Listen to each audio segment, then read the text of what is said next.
بسم اللہ الرحمن الرحیم۔ السلام علیکم ورحمۃ اللہ وبرکاتہ۔ عزیز طلبہ، اسلامیات سلسلہ نمبر 8 کا آخری سبق شروع ہو رہا ہے۔ گزشتہ سبق میں ہم نے تجوید کا عنوان، تجوید کا باب شروع کیا تھا، جس میں ہم نے مد و قصر کے حوالے سے سبق شروع کیا اور اس میں مد کی بنیادی 2 اقسام کے بارے میں ہم نے پڑھا، ایک مد اصلی اور دوسرا مد فرعی۔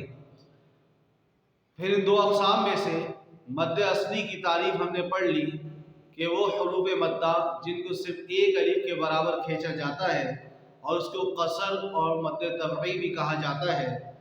اور مد اصلی کی 2 قسمیں ہم نے پڑھی، کلمی اور حرفی۔ مد کلمی اسے کہتے ہیں جس میں حروف مدہ کلمے میں ہو، جیسے قال، یقول، قیل، اور مد حرفی اسے کہا جاتا ہے جس میں حروف مدہ حرف میں ہو اور ایسے حروف یعنی حرف میں اس طور پر ہوں کہ جو قرآن شریف کے حروف مقطعات میں ذکر کیے گئے ہوں، اور ایسے حروف قرآن مجید میں 5 ہیں جن کا مجموعہ ہے حی طہورا۔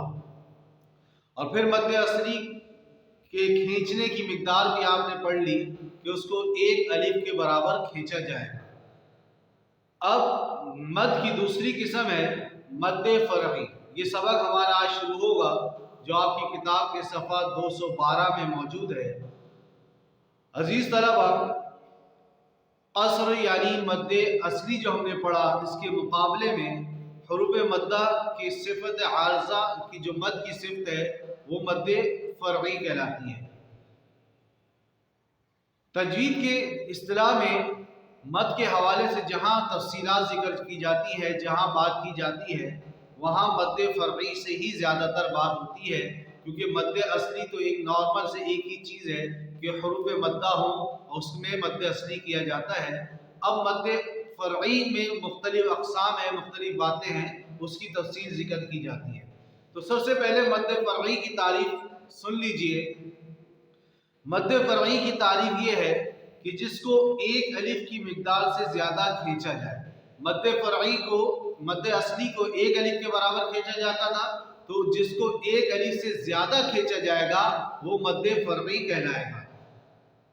اب مد اصلی میں بھی حروف مدہ ہوتے ہیں اور مد فرعی میں بھی حروف مدہ ہوتے ہیں، لیکن مد اصلی کو ایک الف کے برابر کھینچا جاتا ہے، مد فرعی کو ایک الف سے زیادہ کھینچا جاتا ہے۔ تو اس میں فرق کیسے ہوگا؟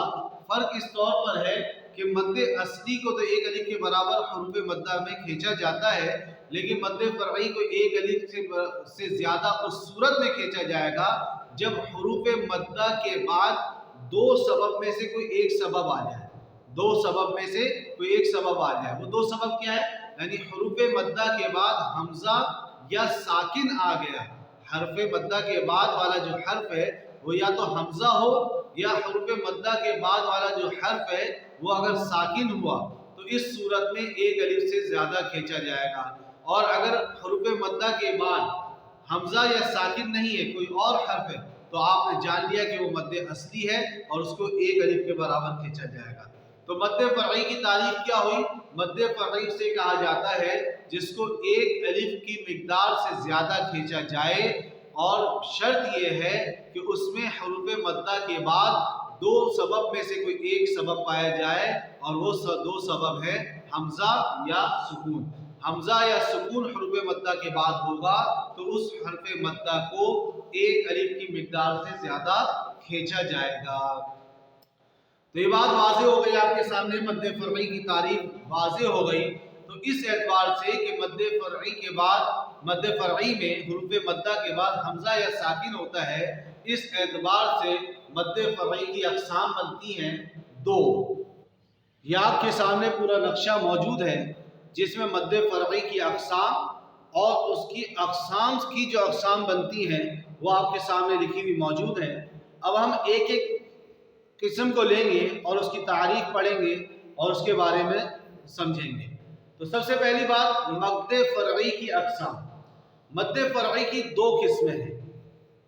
مد فرعی کی تعریف آپ نے جو پڑھی اس سے واضح ہوتا ہے کہ حروف مدہ کے بعد حمزہ یا سکون ہوگا تو اس کی 2 صورتیں بنی، 2 قسمیں بنی۔ پہلی قسم